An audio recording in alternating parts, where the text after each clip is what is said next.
Daftar pustaka tentunya itu adalah daftar referensi yang terkait di penelitian kita yang kita tulis tadi.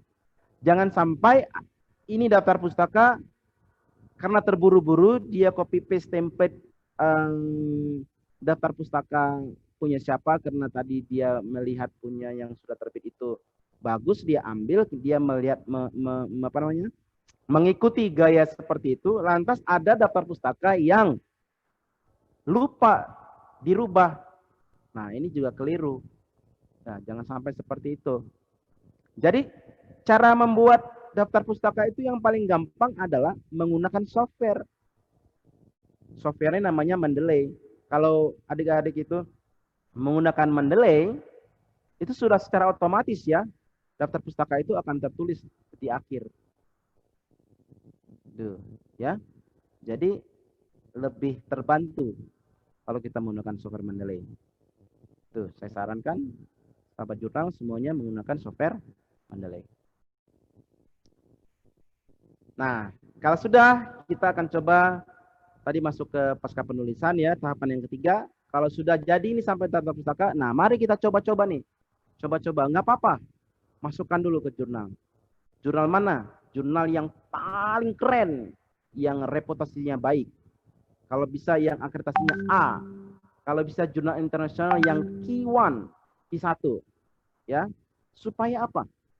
Supaya kita dapat komentar-komentar yang bagus dari para reviewer yang ada di sana. Gitu. Kalau kita sudah dapat komentar-komentar dari reviewer dari jurnal Q1 ataupun S Sinta 1, itu komentarnya tuh biasanya tuh panjang sampai 2 halaman, bagus banget. Nah, itu harus kita perbaiki.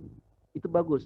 Dan itu akan memupuk kita, ya, memupuk kita, roh kita akan terbangun sebagai penulis yang baik kalau sudah direkomentari oleh mereka reviewer-reviewer yang tergabung di Q1 ataupun Sinta 1. Gitu. Memang mahal masuk ke sana gitu ya. Ada mungkin bayar di awal atau bisa jadi bayar di akhir. Bisa jadi. Tinggal kita cari. Ada yang bayar di akhir, ada yang bayar di awal. Gitu. Tapi itu tidak masalah saya kira. Tinggal kita melihat kondisi keadaan. Kalau kita mahasiswa, lebih enak itu mencari bahan bayarnya yang di akhir. Atau yang gratis kalau kita baru belajar menulis. Ada juga gratis, tapi dia Q1, ada jurnal internasional. Ya. Nah, kalau kita sudah dapat reviewnya, terus kita perbaiki, kalau masih ditolak, kalau ini kita lempar ke di bawahnya Sinta 2 atau Sinta 3 atau Sinta 4, atau Q2, Q3 atau Q4, paling tidak kita lolos di Q4.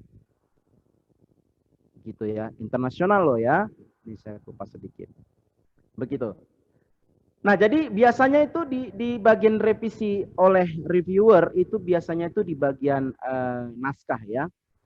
Paling penting itu abstraknya, kemudian isi, bacaan, typo, ejaan, tanda baca, kadang-kadang kita salah koma antara titik koma dan koma, simbol-simbol dan biasanya dan DKK lupa itu bahwa dan itu ya dan DKK itu dan kawan-kawan ini kadang-kadang lupa itu tergabung jadi satu. Kemudian teknik penulisan, penyajian gambar seperti tadi yang saya bilang tidak jelas ya, masih takut-takut membuat gambar. Kemudian tabel tidak sesuai dengan format, ada yang hilang dan referensi dan sebagainya. Biasanya seperti itu. Nah, kalau ini sudah dikomentari, kemudian kita masuk lagi bagian penyuntingan naskah, disubmit lagi sampai benar-benar ini tingkat kesalahannya jadi kecil dan sampai benar-benar kita mendapat letter of acceptance-nya.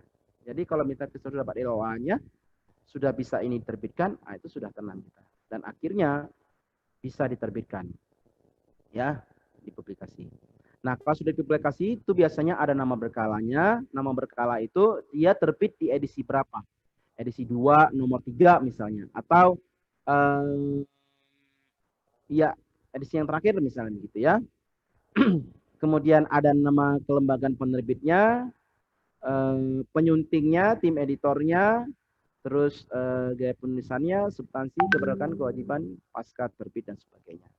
Ya.